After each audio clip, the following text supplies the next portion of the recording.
دوستان عزیزم درود و مهر. اگه فکر میکنی غذایی بدون گوشت نمیتونه سیر کننده و خوشمزه باشه، این ویدیو قراره نظرتون رو عوض کنه. این غذای سنتی با مواد ساده درست میشه، پس اگه دنبال یه غذای سالم، سنتی و متفاوت هستی تا آخر ویدیو با من بمونید. بریم که با هم دیگه طرز تهیه‌اش رو ببینیم.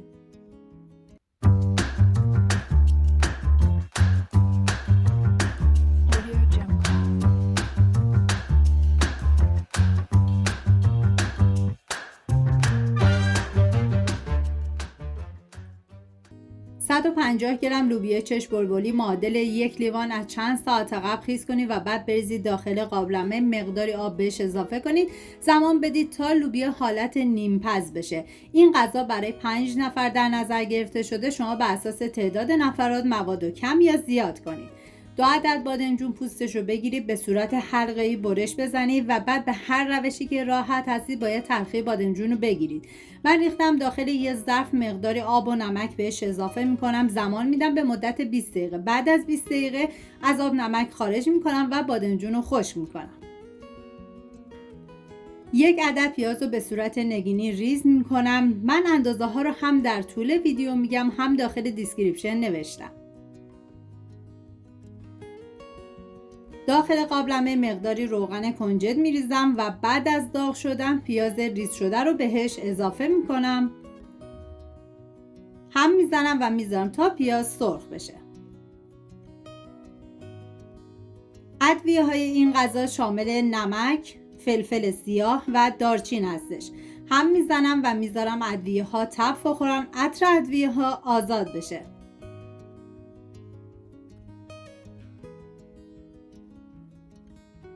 3 عدد گوجه فرنگی رو باید پوره کنید. به هر روشی که راحت هستید این کار رو انجام بدید. من با استفاده از دنده درشت رنده میکنم و همین اول ویدیو هم میگم دم سمنانیای عزیزمون گرم با این غذای فوق العاده خوشمزه شون.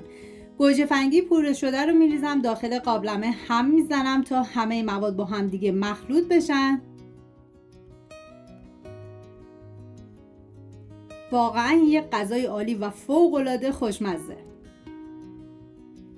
3 حبه سیر رو رنده کنید و بریزید داخل قابلمه. لوبیا چشم بلبلی، بادمجون و گوجه تازه وقتی کنار هم قرار میگیرن یه طعم کامل میسازن. بادمجون غذا رو جا افتاده و دلنشین میکنه، گوجه تراوت میده، لوبیا هم باعث میشه که هم مزه داشته باشه هم سیر کننده.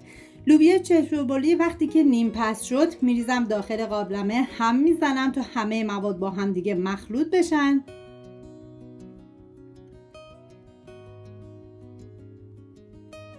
و 1 لیوان و نصفی آب جوش بهش اضافه میکنم. زمان میدم تا بپزه و لابدار بشه.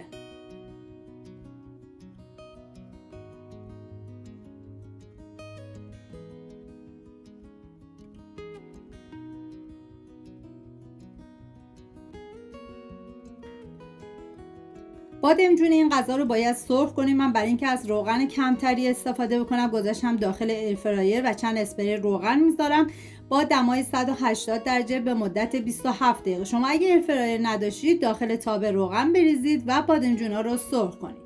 بعد از اینکه لوبیاها کاملا پخت، حالا نوبت اضافه کردن بادمجون هست. بادمجون رو بهش اضافه میکنم و زمانی که بادمجون اضافه کردید باید بذارید به مدت نیم ساعت دیگه این غذا بپزه و جا بیفته.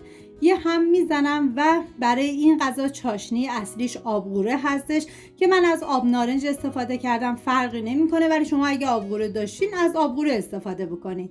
بعد دیگه به مدت نیم ساعت دیگه بهش زمان میدم.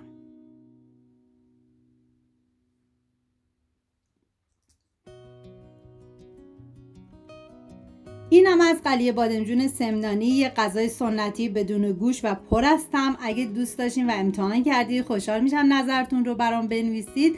ممنون که تا آخر همراه من بودید. اگر به غذاهای سنتی و ساده علاقه دارید حتما کانال رو دنبال کنید. سپاس از همراهی همیشگیتون. تا درودی دیگر، بدرود.